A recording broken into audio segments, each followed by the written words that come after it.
Hey, my name is Petra Cruz, and I'm obsessed with all things birth, but especially VBAC. I am a birth doula and mom who had a vaginal birth after 3 cesareans. In this podcast, we dive deep into the inspirational world of vaginal birth after cesarean. In each episode, you'll hear inspiring VBAC stories, practical tips from professionals who've championed the VBAC cause, as well as my personal journey and how it might help you on yours. From mindset shifts to evidence-based practices, you'll leave each episode feeling inspired and informed. Get ready to soak in the wisdom, embrace the strength within, and join this incredible VBAC community. This is the VBAC Junkie Podcast. Hello, if you are listening to this in real time, we are in July and it has been a little while since I have released any episodes. I have just been really taking time for myself and my family and just really enjoying all the little things in life. Of course, I love creating these episodes for the podcast, but you know what? It can be hard juggling podcast and kids and all the things. So anyways, I want to get back to it and release all these amazing episodes that I have recorded and just sitting in my computer. So I have this episode that I recorded with HeHe. And if you're familiar with her, she is on Instagram as Tranquility by HeHe. This woman is incredible. She helps parents to have an informed birth and postpartum experience. And she has this beautiful, no-nonsense personality that I am just obsessed with. And I know that once you listen to her and get to know her better, you are going to be obsessed too. We talk about so many different things, but it's like how to inform yourself and how to kind of stand up for yourself. And she is also the creator of the Birth Lounge podcast, as well as her Birth Lounge membership. We will talk more about that at the end of the episode and how you can work with her. But without further ado, let's get into this incredible episode. Thank you so much for joining me today. I am just so excited to dive into these amazing topics that we have planned. So I want to know what even brought you into birth work? Yeah, thanks for having me. I'm very stoked for this conversation. Birth work for me was a total pivot. I did not see it coming at all. But when I found it, I was like, oh my God, this is my final puzzle piece. This is wild. I started my career actually in early childhood sector. So early childhood education, I was working with infants and young toddlers. Before that, I actually worked with families that had children on the autism spectrum, and I was helping them navigate the public school system. And I learned so much navigating the public school system. And then when I went to grad school and I started in an early childhood sector, I realized, like, wow, there's so much to babies and children. There's so much disconnect between parents and babies. And then parents have so many big feelings and there's nobody really supporting them in that. Like, what is happening in our system? And the more I dug, the more I realized, like, wow, there is some true like support. And I think the answer might be doulas. A coworker had told me, like, you would be a great doula.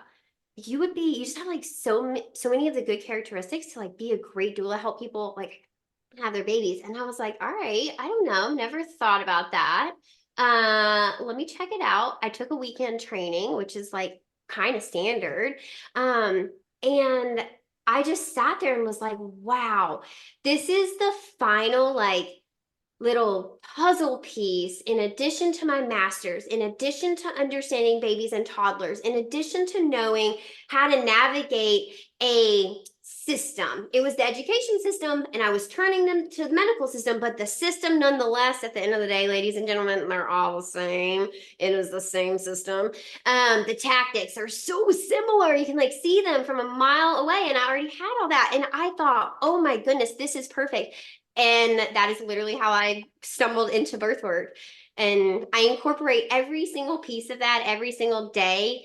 And I know I'm super lucky because a lot of people don't go into the fields that they choose and they study and they get a college degree and they do something totally different.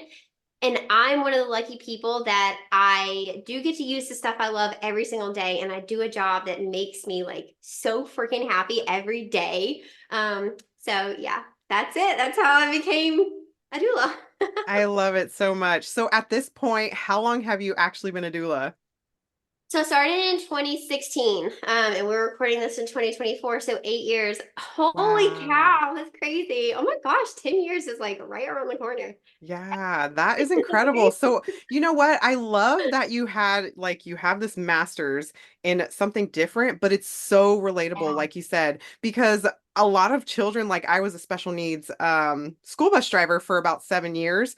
So Yeah. I saw the same type of systems. So, what is one thing that you like to really focus on in your birth work? Yeah, I would say you asked for like one thing. The overall thing that jazzes me up is helping people find their voice and be able to use it. A lot of that is unlearning the things that we've been taught or the things that we think we know. And it doesn't always mean changing your mind about things, but it does mean looking into other options to make sure that what you believe is the best for you, right? That you're not just believing it or choosing it because it's all you know. If you were presented other options, would you still make that same choice? If the answer is yes, then cool. That's a great belief for you to have, or that's a great choice for you to make. But if the answer is no, like, well, no, if this was an option, I would definitely like probably want that instead. Cool. Let's see if that is an option. A lot of that is, well, like I say, just unlearning the things that we've been taught to be normal and standardized, and just ask more questions. Ask why. Why are we doing this? Why is this needed? Ask what. What is this going to tell us? Then what will we do with that information? Ask how. How are we going to get this information? How are we actually going to get it? Is it a blood test? Is it a scan? Is it something that I drink? Is it a urine sample? Is it monitoring of some sort? And then we want to ask, how is this going to impact my care, right? So, like, you're asking more questions. You're not necessarily saying doctors are wrong or the system is out to get me or, you know, anything else that you hear. It's a medicine's not black and white like that. So, my number one passion is really helping people find that voice and then use it. How do you take those questions and then formulate your voice? And how do you say, actually, I feel comfortable with these risks and I really appreciate the conversation, but I'm going to choose to do X, Y, and Z. You know, Exactly. even if you're disagreeing with your doctor and you say, I understand this isn't what you typically see, I appreciate you respecting the choices that I'm making. I understand this was not your recommendation, but right now, this is what feels most aligned to me. And I really am so appreciative that you understand that. Yeah, I love that so much. And I think that's so important because unfortunately, and I love how you said it's not like they're out to get us because I really feel like they're not, they're human beings Yeah. too. It's just they are in this same system that we are, just in a different role. And they have certain policies to kind of follow, regulations. They have certain things they quote unquote have to counsel us to say that they've counseled us on it. But they don't look at the individual person and like what that person actually wants, which makes me really sad. And how do you think, or do you have an opinion on if this translates to our high cesarean rate in the United States? Yeah, totally. I mean, I think as a society and a culture, we've really conditioned women to not only not speak up for themselves, but to blindly trust certain systems. And women's health is one of those systems. And I want to really drive home the point that I don't think women's health is bad or this big and nasty monster. I think that it is, at the end of the day, motivated by different incentives that are not actually the health and safety of babies and women. Unfortunately, it's motivated by things like money and stakeholders and insurance and avoiding litigation and, you know, making sure the hospital is protected, making sure the hospital can stay open, making sure they have enough money to pay their staff, right?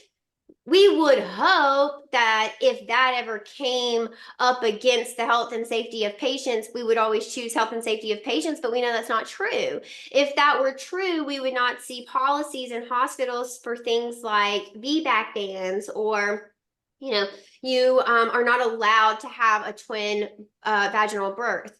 You breech bans. We would not be not teaching breech birth. We would have all these options open for people. We wouldn't have hospital policies that say things like you can't eat and drink in labor. We know people need to be fueled in labor if they feel hungry. Not everybody's going to feel hungry, so it's okay if you don't want to eat, but that food shouldn't be withheld from you. right? We would not have policies like you have to stay in bed after your water breaks, right? Is prolapse a real risk? Yeah, totally. Yep, it's very, very real. Does it happen often? No. Most people in their career do not see a prolapse because waters have broken. It is like not, it's rare, right? Not that it's not a thing. It just does not happen often. So if your waters break and you and your baby are good, there should be no reason that you should not be able to be mobile. But in so many hospitals across our nation, we actually see policies in hospitals that say, well, once your waters are broken, you have to be in the bed, or providers and nurses that really are kind of sticklers for the rules. This is what they've been taught. This is the culture of the unit. That is that. And they really push you. And you have to truly fight to like just be mobile in labor. Oh my goodness. If we were really out for the health and safety of patients over profits, those are the things, very simple shifts, a lot of them very free, so cost effective, easy. They really just come down to implementation of like new education you're giving your staff and new expectations you're giving them. We are now expecting you to encourage all unmedicated people, regardless of whether their waters have broken or not, if they and their baby look good. We are encouraging you to now encourage our patients to be mobile and up. That is our new expectation of our staff. That's education we provided, right? We would do these very easy things, yet we don't. But what do we do? Right? We are constantly making more rules that say, oh, you can't do this and you can't do that. And oh, that's policy. And regardless of if it is. So something that's so pervasive, that's not even true, that is said all the time across the whole nation. I hear it all the time. We go to births all across the US. And some things are like national trends, right? Where you like see them no matter kind of where we are. A 39-week induction is one of those things. Not eating and drinking in labor is kind of hit or miss. It gets pretty good in the Midwest. They're pretty up to date on birth stuff, but some things are just wildly like, pockets of the US. But one thing you kind of always hear is, well, if you leave, this will not be covered by your insurance. And that is just a plumb lie. It's literally not true in any sense at all. But doctors say it, and you know what? Some of them actually believe it. I think a lot of them actually believe it. Nurses say it, and I think a lot of them actually believe it. Somewhere along the way, someone has taught them that this is true, and it's just simply not. And that's something that gets kind of like passed down and down. So a little rant there for you, but there's a lot of things that, if we were really choosing health and safety of people over profits, we would be doing that we're not doing currently. Hopefully we do start to do these in the future. Yeah, absolutely. And I feel like you said, us finding our voice, that is going to really help so much. And just like educating ourselves on our rights, because so many times we feel like you said, like that rule or that law that your insurance won't supposedly pay for it if you sign like an AMA, like against medical advice and leave. That is not true. And I've heard that multiple times too from people that have stayed at the hospital because they were threatened with that. So if you didn't know, now you know. And, just Yeah. finding your voice for what you want, because I know that was so hard for like me in my personal story is so many people told me, no, no, no, this was a terrible mistake, and I just felt in my heart and soul that it was the right thing to do for me. For my neighbor, if she was doing the same thing, maybe that didn't feel right for her and she decided to have a fourth C-section. That's okay. Like, there are no right or wrong ways to go about it. Like, it's your birth, no matter what, you are the one that's going to live with these decisions. So, figuring out what is right for you is like the most important thing. So, I know you counsel a lot of people on like how to possibly avoid an unnecessary cesarean. So, what does that look like from you? Yeah, let me take a sip of water before I get started on that one. So before we think about avoiding a C-section, I always love to educate people on what is causing them, right? Because if we know what's causing them, then when we're making decisions in birth, we can avoid those decisions, or we can be very diligent and very intentional about those decisions. Maybe it's about when we use or make that decision. Maybe it's about the actual decision and what we choose. In the US, the top three things are maternal exhaustion, fetal malpresentation, failure to progress, funky fetal heart tone. So we're looking at things that are iatrogenic in a lot of cases. So failure to progress is very interesting. It's actually our number one cause for unnecessarians, so unnecessary C-sections. When we look at failure to progress, a lot of people don't meet the definition, the actual requirements, right? And so these doctors are diagnosing people with things that they don't actually have, and it's causing a lot of C-sections that people don't actually need. And so when you think about the decisions that you make in labor, you want to think about what is the C-section rate of someone who goes into spontaneous labor versus induction. And then you want to choose whatever feels appropriate for you. You want to look into what are the C-sections rates of people who spend the majority of their labor in bed. Maybe that's with an epidural, maybe it's not, versus someone who's upright. And then you want to choose whatever feels best to you. You're going to see a clear trend that there are certain things that add to your risk of a C-section, right? Being immobile, not using movement. Epidurals, unfortunately, do increase that risk. There are things we can mitigate that risk with by making movement part of that, even though you have an epidural, not pushing too early, right? That's another one. You see that failure to progress, so you're not making fast enough progress for us. And then later down the road, someone gets diagnosed with maternal exhaustion, and we can see how one caused the other. Where, maybe had we waited for spontaneous labor, if that was an option, and you didn't need a medical induction, that would have been a faster labor. I don't know a lot of spontaneous labors that have gone 3 and 4 and 5 days, and I can tell you that most inductions go 3 to 5 days, right? And so that's kind of a thing to think about too. So I really love to encourage people to think about the things that cause cesareans, and then think about how you will make decisions based on knowing that's a possibility and knowing it increases your risk for a C-section. How does that play into your birth plan or preferences? Yeah, I love that. And you're right. It's like, we always hear the like cascade of interventions. Well, it's like the same thing. Once you start with one thing, you got to look at, okay, this is a possibility now, and this is a possibility now. So making those like conscious decisions on which you kind of are leaning more towards, so you can, if you want an epidural, that's totally fine. There's nothing wrong with that. I've seen epidurals work wonders when a mom is Same. exhausted.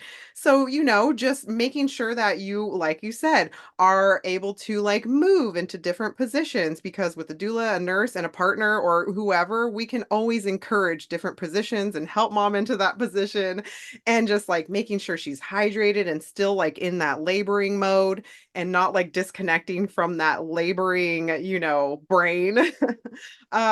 So yeah, I mean, there's so many things that we can do to help facilitate the type of birth that they want to go towards. But, as we all know, birth is so unpredictable ultimately. Mhm. So, like you said, it's like preferences. What are the preferences? We're not set on like this specific plan. And if it doesn't happen exactly like this, then, oh, we'll throw it all out. Like it doesn't even matter anymore. So if a client like has that type of mindset, how do you help them through that? Hmm. Okay. So for your listeners who know me, you guys know I just like put it out there in a lovingly way. I put it Mhm. out there in a very loving way. And I basically just say, like, because I love you so much and I literally want you to have the best birth you ever can, I want to tell you this.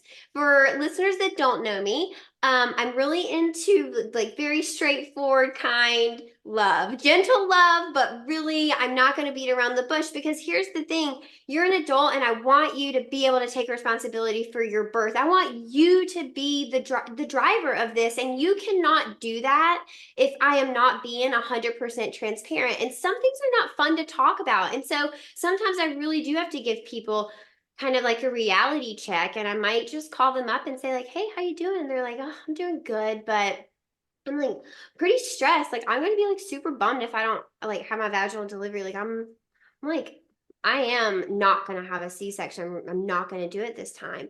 I might just say like, I'm so committed to helping you get a vaginal delivery too. I can hear how much you want it, and I want it maybe even more than you do for you. I really want you to have that. I do want to just keep in mind though, sometimes C-sections are necessary. I've seen a lot of really good healing C-sections, and I think this time with our help, you've put together a really beautiful C-section plan. I know that's not your goal, and it is like the opposite of what our team wants for you. But if you do need it, don't forget that you made it clear you don't want your hands to be tied down. We will not let that happen. You made it clear that you want your husband and us in the room with you. So I'll be right there by your head. I'm not going to let them tie your hands down. Don't worry. I'll make sure that they respect that. They didn't have any problem with your clear drape. You talked about it. You talked about it with 3 doctors and nobody had a problem. They said that was standard. So I think you're going to get that. We can always ask for the music day of. I know that sucks. It depends on the surgeon. But I think you have like a lot of good things planned for you. And we can talk about it. And I can remind you of like, sometimes C-sections are life-saving. And I actually have seen that. And here's the thing. Nobody is saying that we should have 0 C-sections. That would be wrong. That would be the opposite end of the spectrum of what we're doing now. We're cutting open too many people. If we went to 0, we would have totally just like, now we're not saving enough people. I mean, we're literally letting people die. We can save them. We have the technology. There is a happy medium. It's not 50% though. And it's not 33%, which is what the US currently has. It should be, and this is based on the World Health Organization. They're looking at globally, what should our C-section look like based on our population and based on just the stature of our nation, our country. 10 to 15% is what we should be shooting for. That is what's appropriate.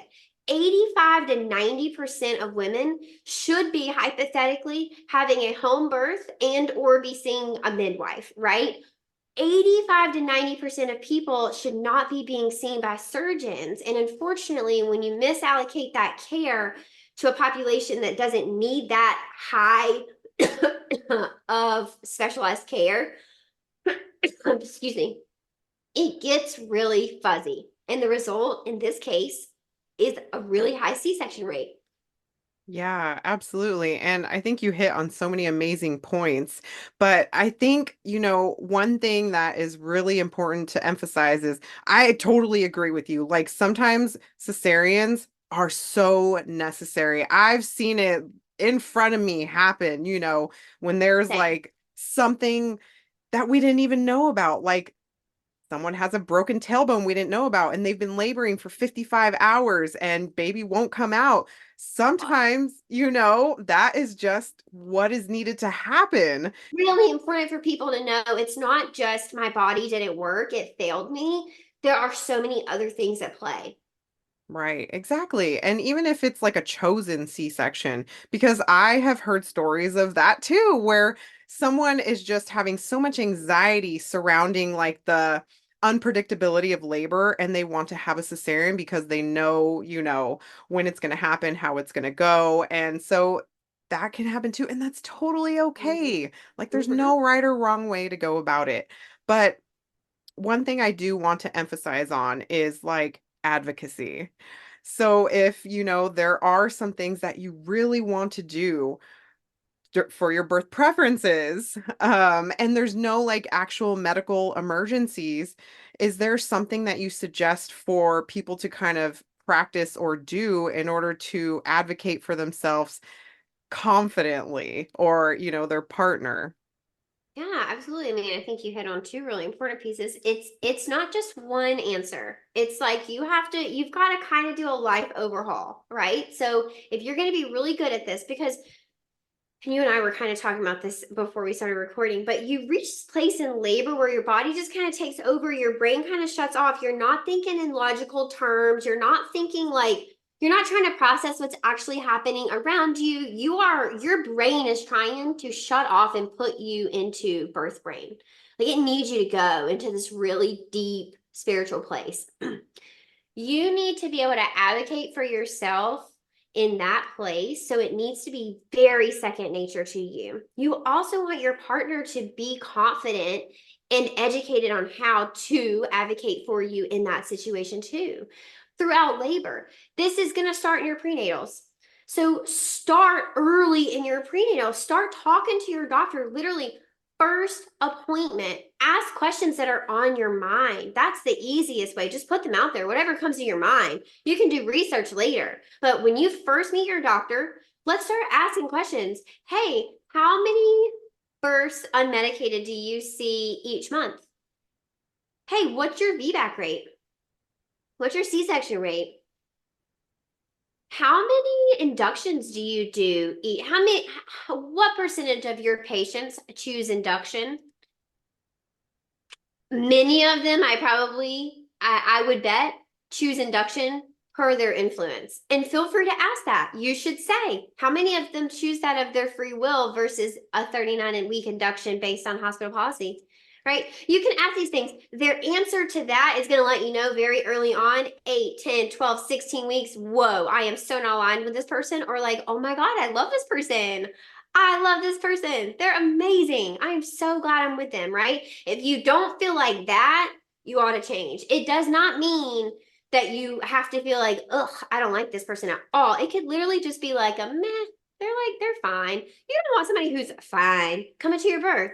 You want someone who's like, oh my God, I freaking love this person. Hell yeah. And I know in the US system, it's not always your doctor that comes to your birth, but if you ever come to a crossroads with the doctor on call, they can call your doctor and say, this patient is wanting this. And your doctor can say, yeah, we talked about that in our prenatals and I'm okay with that. They should be able to eat in labor. It was really important to them. Let them do it. Cool. Yeah, exactly. And I know it's so hard because we see so many like situations online, online, oh my gosh, Instagram sometimes can be a little toxic, but it sometimes plants negative seeds into your mind about, oh my gosh, is this going to happen to me? Like CPS coming and taking your baby because you said no to this or that in labor or, during the birth or immediately postpartum, you didn't allow them to give your baby vaccines or what have you. So that is a really tough spot to be in. I don't know. Is there anything that you help your clients like navigate that specific type of fear that they may be holding on to? Yeah.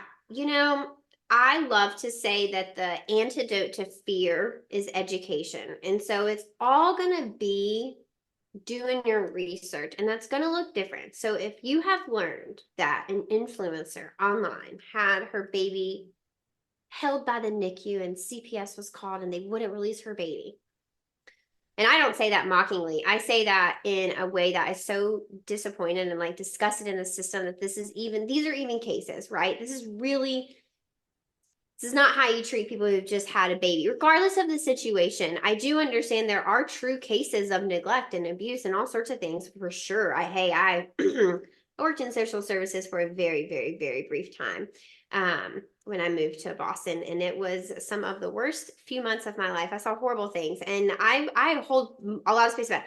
A lot of this is not about that. A lot of it is about control. And so if your doctor has or your hospital has done that, the best thing you can do is know the laws in your area. So find out where this influencer is. If they're in California and you're in Boston, chances are the same laws are not applicable. Chances are the hospital culture is different. Chances are what's an issue in California.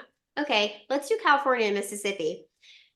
California and cannabis leaders. California has always been a leader. They're friendly over there. They're probably not going to make a big stink about cannabis in pregnancy. In Mississippi, they would flip shit.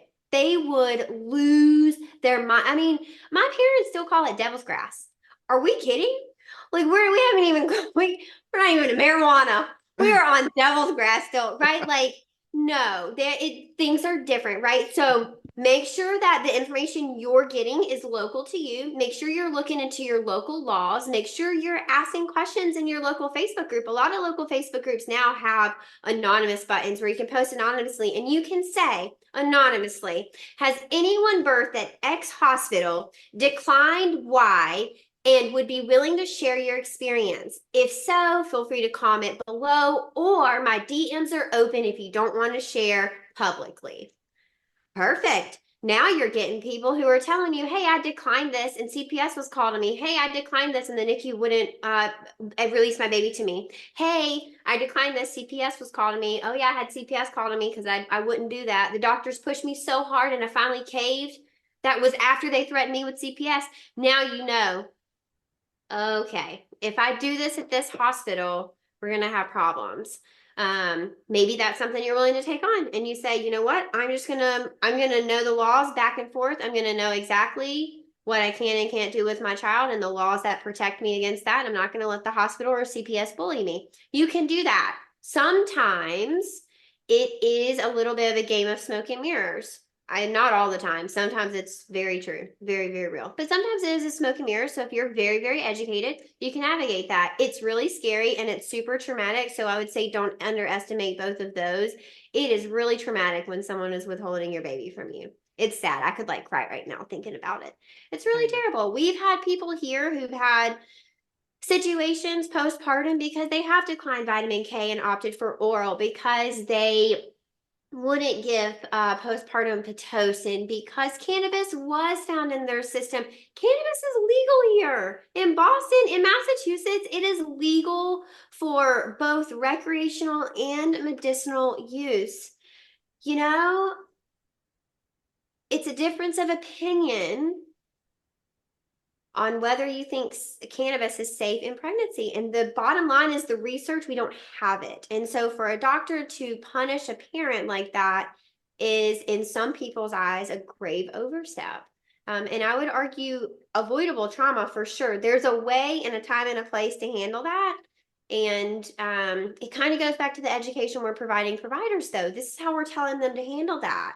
This is how we're teaching providers to handle it when they find cannabis in pregnancy or in newborns, right? There's no curiosity, there's no question, there's no tell us about this.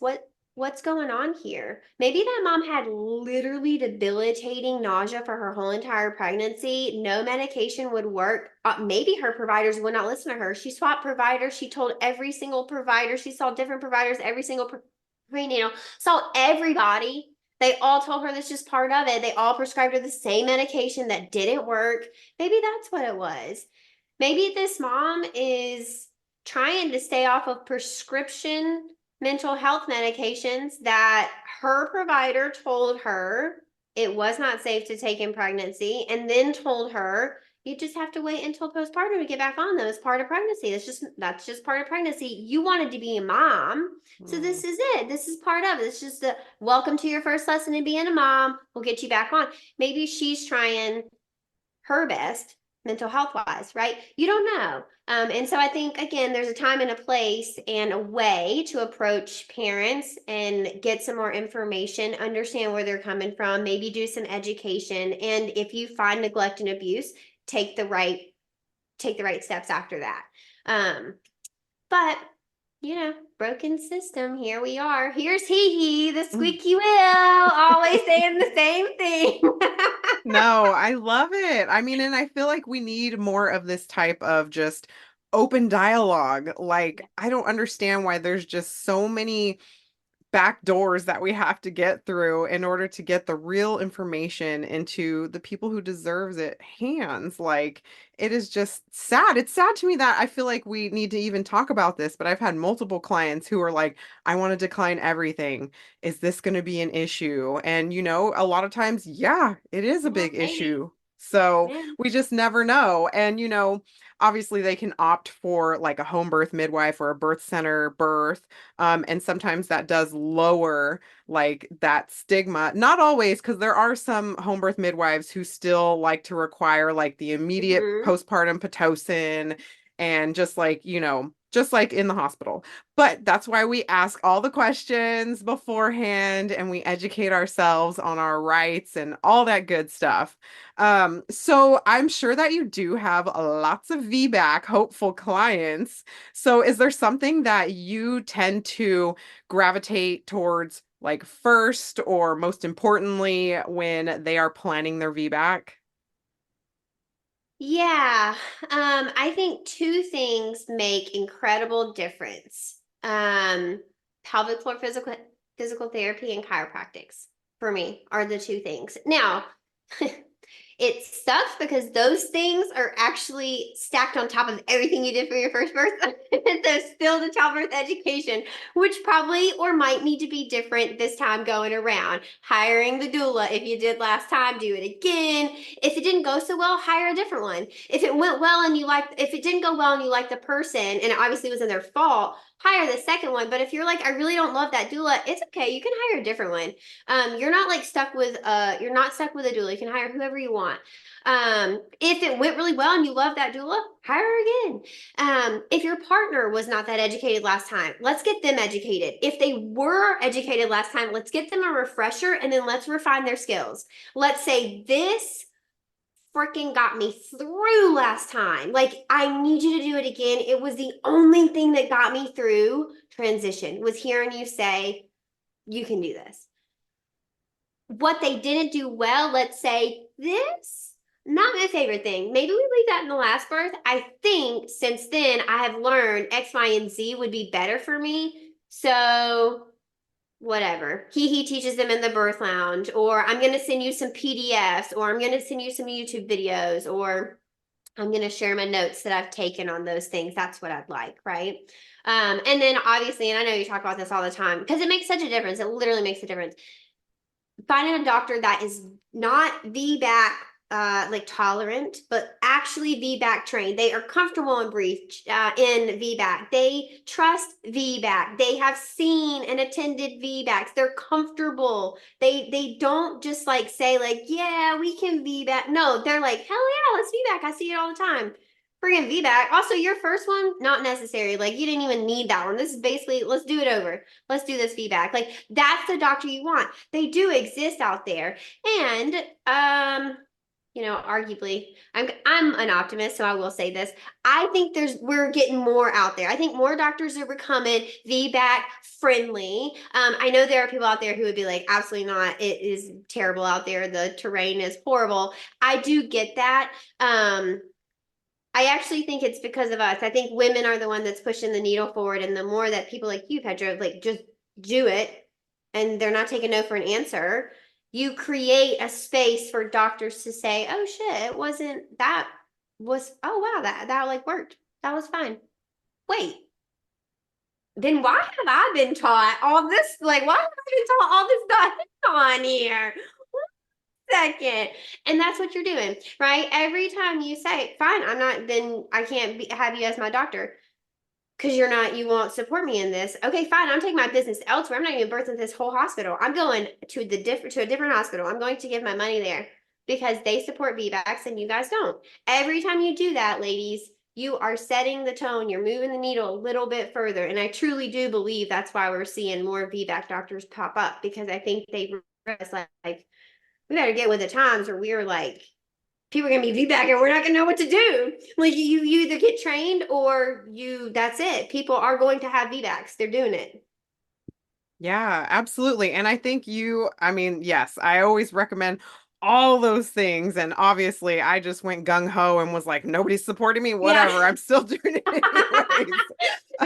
So like, if you feel up for that, like if you're ready, because it could be a fight, there's a lot of emotion involved, and a lot Yeah. of them have like because I went back to my records and stuff and read all the notes from every single of the 9 doctors I saw. And they all said the same thing, counseled this patient extensively and warned them against all the risks of a VBAC after 3 cesareans. And they are going against my counsel and just like so you just be prepared if you plan to go that route.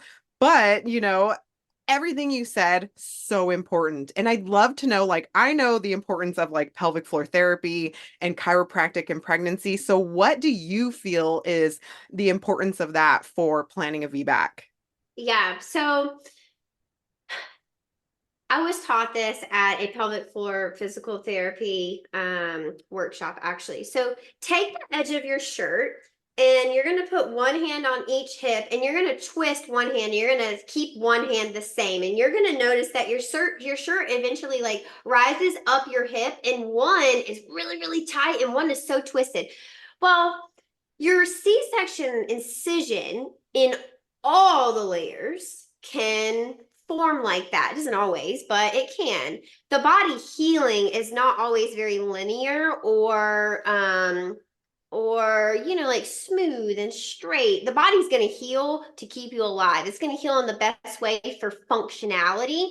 And so in pregnancy, your hips and your pelvis get unaligned. In birth, again, we need to be set straight. But if nobody is setting you straight and your body is healing those muscles, that fascia, the tendons for functionality based on a pelvis that's not in the neutral position, you're going to be kind of like cattywamped. You're going to be like uneven. Your hips are going to be out of place. And now your body has healed like that, right? Super problematic.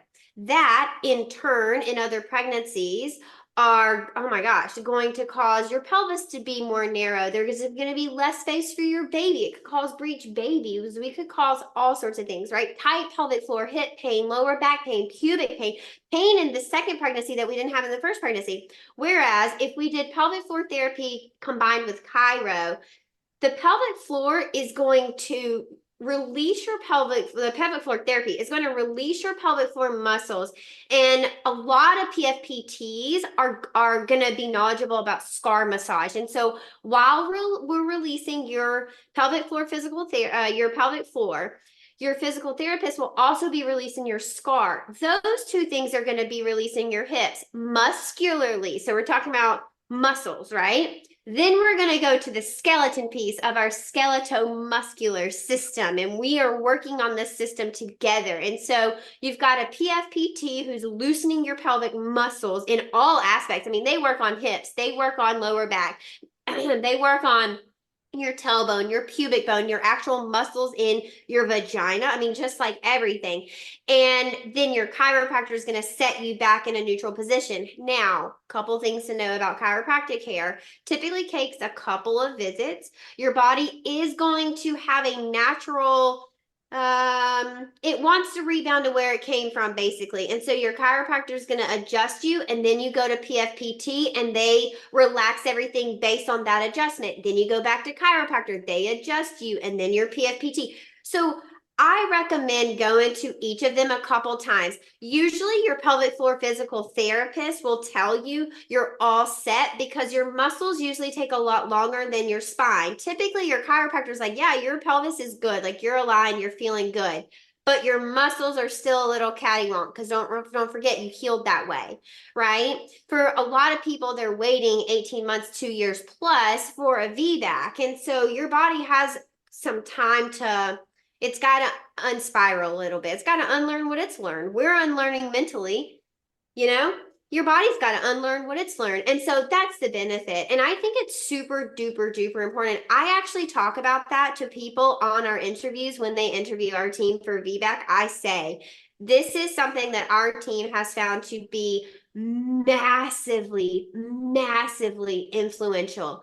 Are you willing to do this? And is it within your means? And it doesn't mean just because someone's like, no, I'm not willing to do it, does not mean that I'm going to be like, well, you're not going to work with you. It does mean I should set my team up emotionally like, hey guys, this person has some limitations that they're not willing to go to that our team typically recommends. We should be mentally prepared for that. In our opinion, it's going to impact your success rate of a VBAC. We just find that if you do this, you have a much better success rate. And that's our team speaking. Don't listen to this episode and be like, oh my God, I can't afford these things. My VBAC has failed. Absolutely not. That's not at all what I'm saying. Not at all. But I am saying that if it is within your means and you can do it and you're open to that idea, it could be super influential. And in my opinion, one of the most influential things. Yeah, absolutely. Because, like you said, we don't know how we healed internally. We have Hmm. no idea because it can look aesthetically pleasing from the outside. There's multiple layers through under That's that. the kicker, right? When you're like, but it looks beautiful, and Hmm. your PFPT is like, man, you are jacked up inside. Your Cairo is like, whoa, your hips are like inches apart. Like they're literally one is so high. I'm surprised you're not having like gait issues. And you're like, oh, I am. I'm like tripping over things, or like I keep noticing that my hip is hurting or my lower back is like killing me. And they're like, yeah, your Yeah. pelvis is like wicked out of line. Yeah, exactly. And there are some people that I love that are like on Instagram and they have websites and stuff. One of them, I think her name is Janet Yee, and she's a Oh yeah. PFPT and she Yeah. does specifically cesarean scar. And I always refer people to her because I feel like she's incredible. She does all that scar massage and teaches you how to do it. She has courses, online Yeah. courses, and there's also the Vagina Whisperer. Yeah. So I love her too.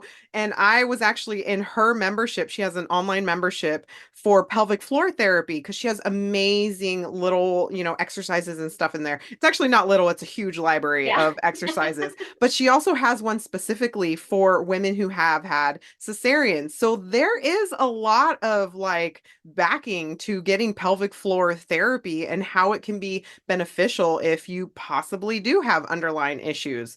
And obviously, there's ones in person that you can check out in your area. You'd have to definitely research. You can talk to doulas. A lot of doulas are like friends with pelvic floor Yep. therapists. So yeah, it's not a bad thing to look into if you can. And if not, like, I always talk about Be Her Village. They have, where you can create an account and get those resources paid for if you can't pay for it out of pocket yourself right now. I totally get it. So that's why I always throw that out there. Some of it might be reimbursable by insurance as well, Yeah. especially if you get a doctor's note and you could just go in and explain exactly what I just said, or heck, take this podcast in and say, hey, I'm listening to this podcast. And they explain very well. And I'd like a doctor's note to get PFPT. I'd like for you to make it a medical necessity, please. A lot of doctors will. A lot of doctors are going to poo poo PFPT. That, in my opinion, would raise some red flags for me. If I'm trying for a VBAC and they don't believe in PFPT, how much does this doctor actually know about VBACs? It would really actually make me question a lot of things. So, um, you know, it's all a chain reaction. Absolutely.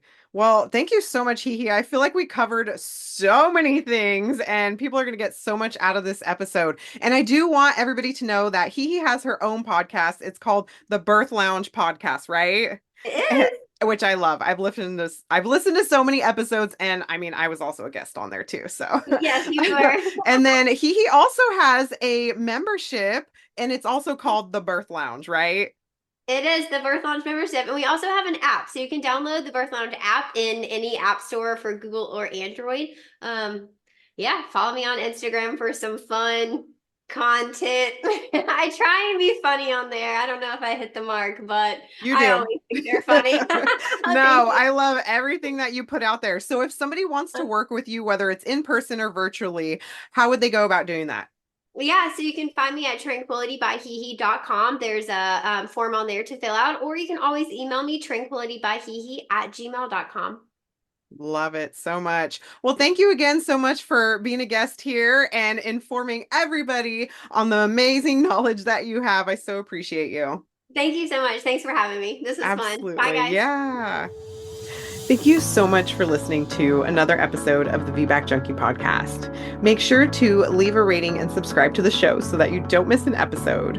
And also, I have a free gift for you. If you would like to have a guide on how to prepare for a VBAC, head to my website at www.birthingcometruecom/VBAC guide. And all of this will be in the show notes, so you can just click that link and head there and download this free guide.